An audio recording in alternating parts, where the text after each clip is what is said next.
ఎర్రచందనం స్మగ్లింగ్ తో బాగా సంపాదించాడు. ఆ డబ్బులతో పదవులు పొందాలనుకున్నాడు. సేవా కార్యక్రమాలు చేశాడు. గుళ్ళు గోపురాలు నిర్మించాడు. పెళ్లిళ్లు చావులకు చందాలు ఇచ్చుకుంటూ పోయాడు. రాజకీయ సభలకు బాగానే ఖర్చు పెట్టాడు.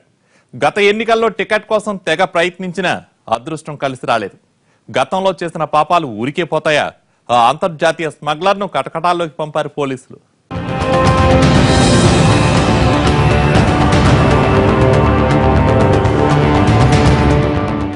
ఇతని పేరు వెదురుపాకు గుణశేఖర్. తమిళనాడులోని తిరువళ్ళూరు వాసి. పైకి అందరికీ పొలిటీషియన్ గా పరిచయం. కానీ ఇతను అంతర్జాతీయ స్మగ్లర్. 10 ఏళ్లుగా ఎర్రచందనాన్ని దేశాలు దాటిస్తున్నాడు. ఘరానా స్మగ్లర్లైన సాహుల్ భాయ్, అలీభాయ్లకు సరుకు సప్లై చేశాడు. ఎర్రచందనం రవాణాతో బాగానే సంపాదించాడు. సొంతంగా ఎర్రచందనం గోడౌన్లో నిర్మించుకున్నాడు.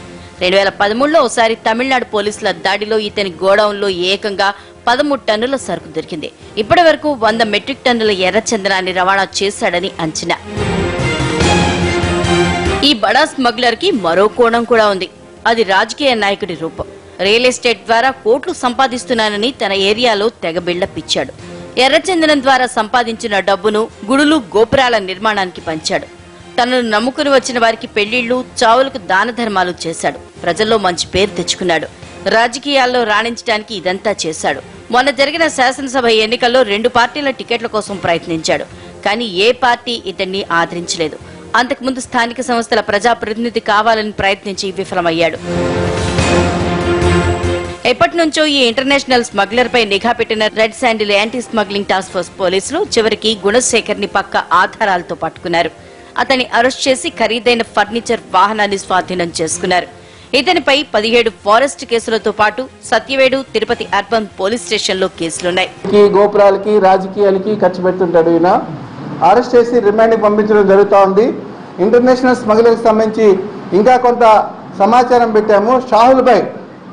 షాహుల్ భాయ్ గురించి సమాచారం పెట్టిన నేపథ్యంలో షాహుల్ భాయ్ కొడుకు గురించి మాకు పాస్పోర్ట్ విశేషాలు వచ్చినప్పుడు ఆ సమాచారాన్ని మా పై అధికారులకు పంపిస్తే షాహుల్ భాయ్ కొడుకుని అరెస్ట్ చేయడం జరిగింది.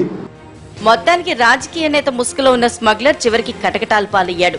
ఎన్నాళ్లు చేస్తున్న సేవా కార్యక్రమాలు చూసి ఇతనేదో మంచి పొలిటీషియన్ అనుకున్న జనం ఇతగాడి అసలు అవతారం బయటపడేసరికి ఇంత కేటుగాడా అని ఆశ్చర్యపోతున్నారు.